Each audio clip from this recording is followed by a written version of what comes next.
Welcome to my channel comments. I love seeing how far these stories travel. Alright, get comfortable. Grab your idea.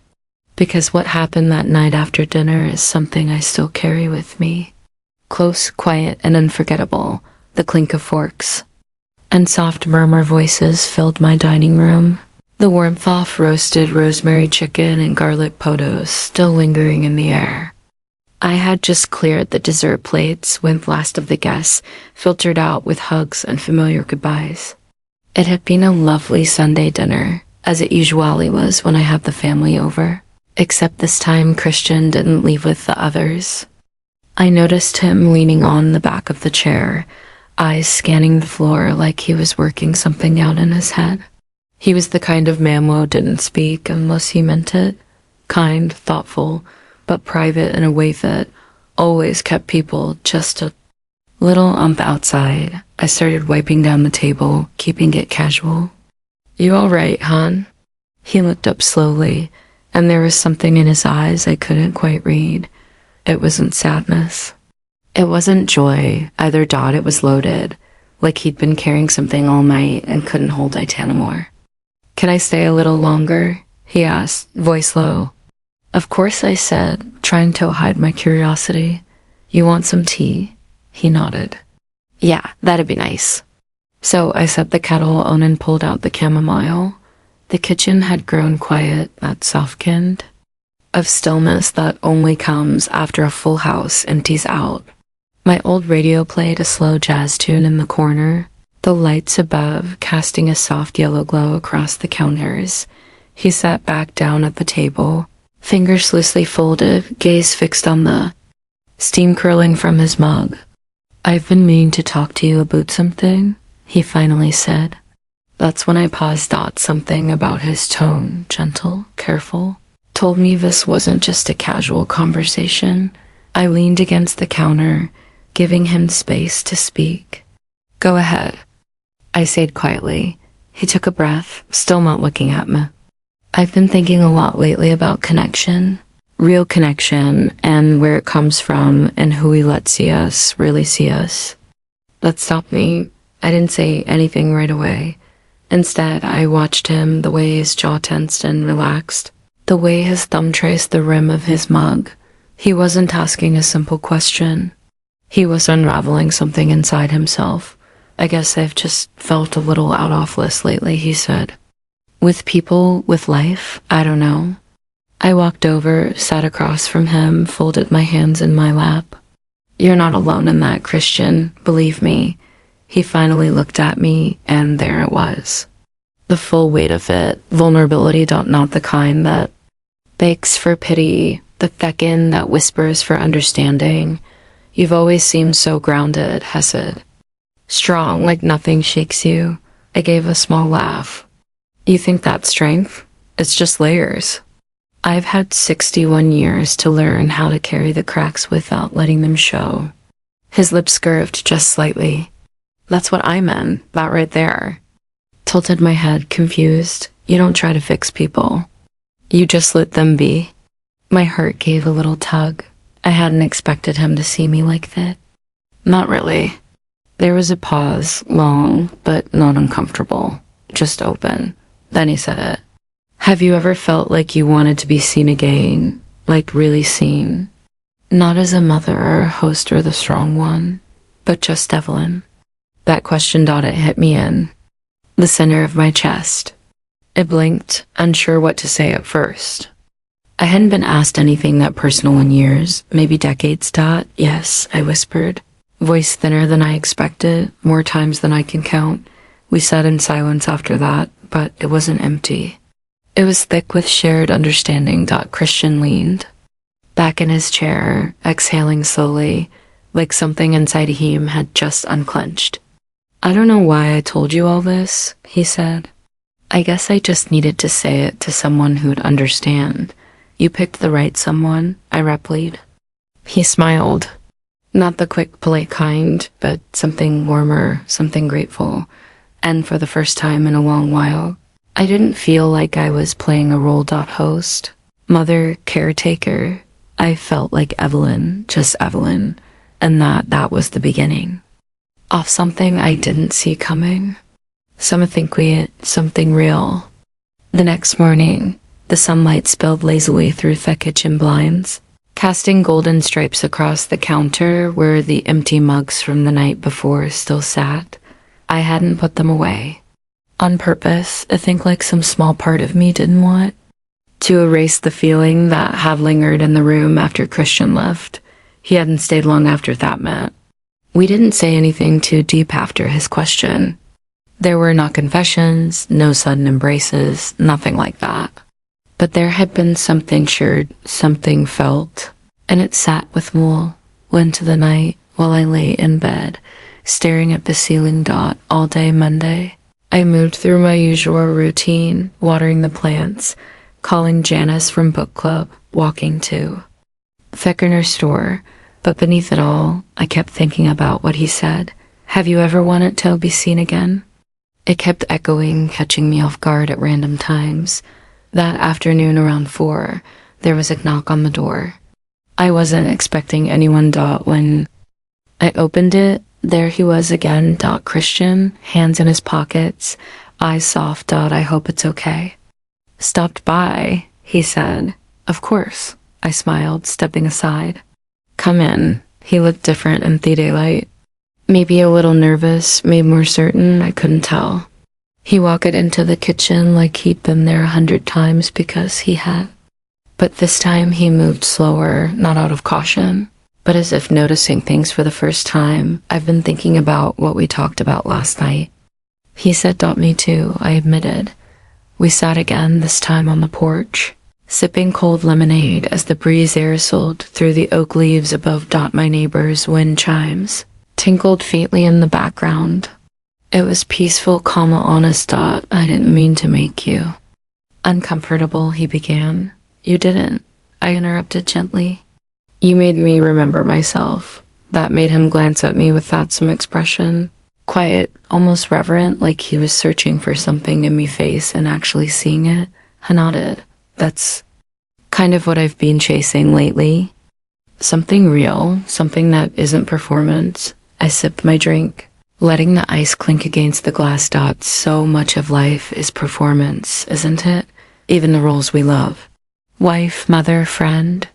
We put on the smiles, keep the peace, carry the load. But eventually, I paused. We forget who we are under it all. He was quiet for a long time after that. Then he leaned forward, elbows on his knees. You ever feel like maybe, just maybe, someone sees you and doesn't need anything from you, just wants to know you? That question pulled something deep in me. It was so simple, so pure. And somehow sitting next to him in that quiet afternoon light, I felt unguarded. No mask, no effort, just present. I reached over, laid my hand over his. I didn't flinch.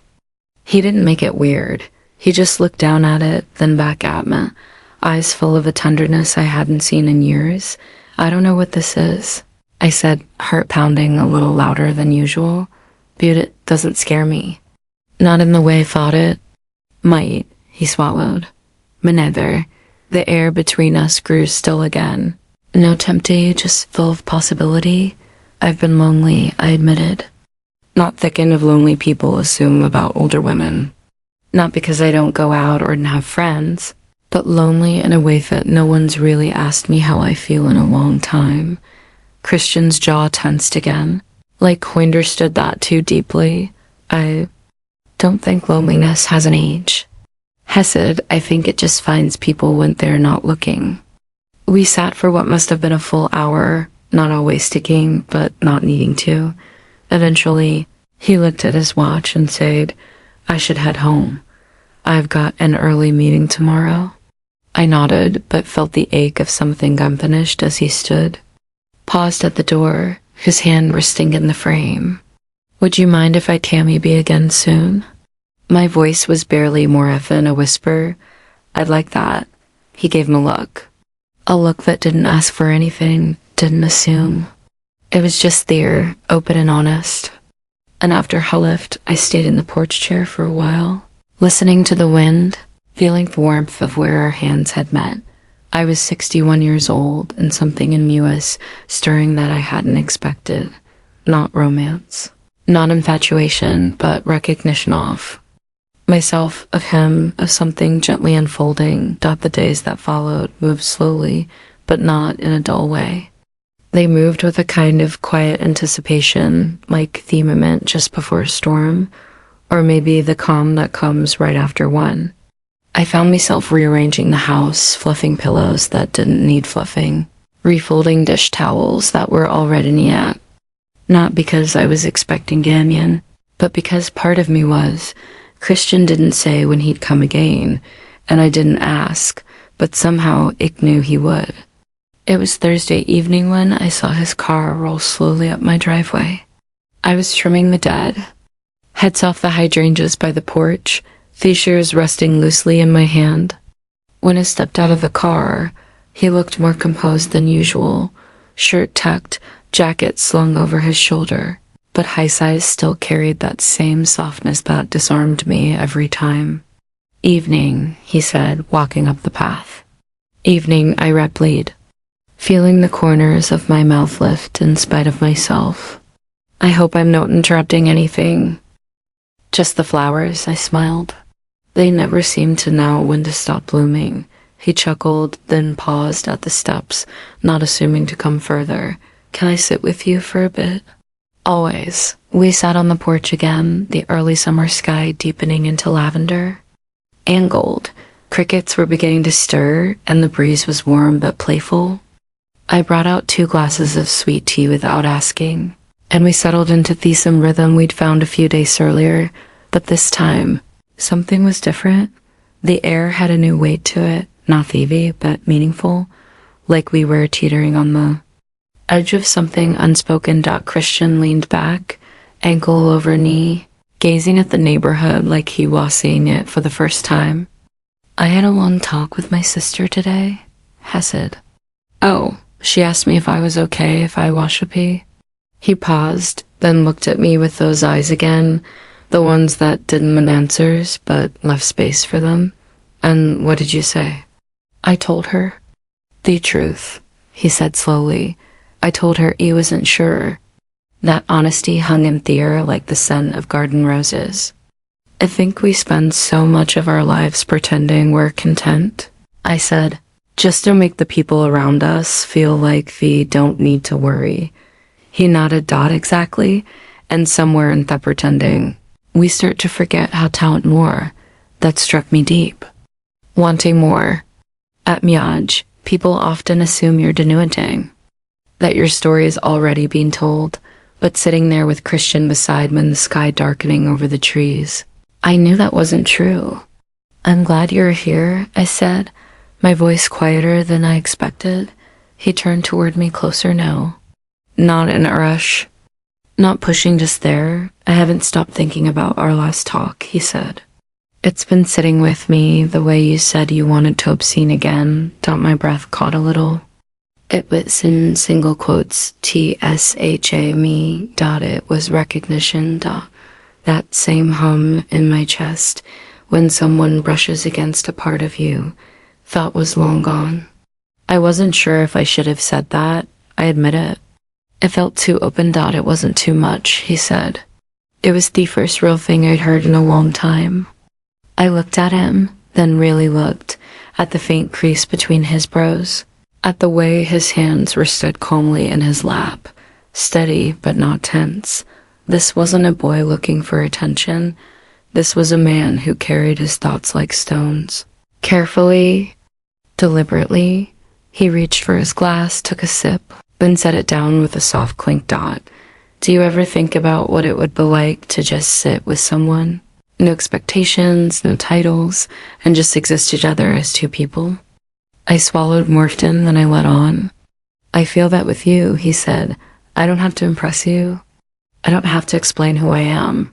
My heart warmed, but not in a way that was loud or needy. It was steady, calm like an ember. Not fire, but heat. "I think that's rare," I whispered. He nodded. "It is." We fell into silence again, but it was richer than before, like words would have only cheapened it. After a while, I stood and stepped just inside the door. "Let me light a candle," I said. "The porch feels like it's asking for one tonight." When I returned, I placed a small glass candle on the table between us. The flame flickered gently, casting soft shadows in our faces. He watched me move and said, "You're graceful, you know that?" I laughed softly. "Graceful? At 61, I think you need your eyes checked." He shook his head with a small smile. "It's not about age. It's how you carry yourself."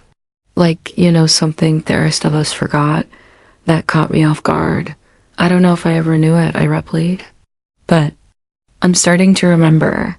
He reached across the candle, gently brushing his fingertips over the back of my hand, just for a moment, not to start something, but to say, "I see you." It was the most respectful, grounding touch I'd felt in years. We didn't kiss. We didn't make promises. That wasn't what this was. It was deeper, simpler. When he stood to leave, the night fully settled around us.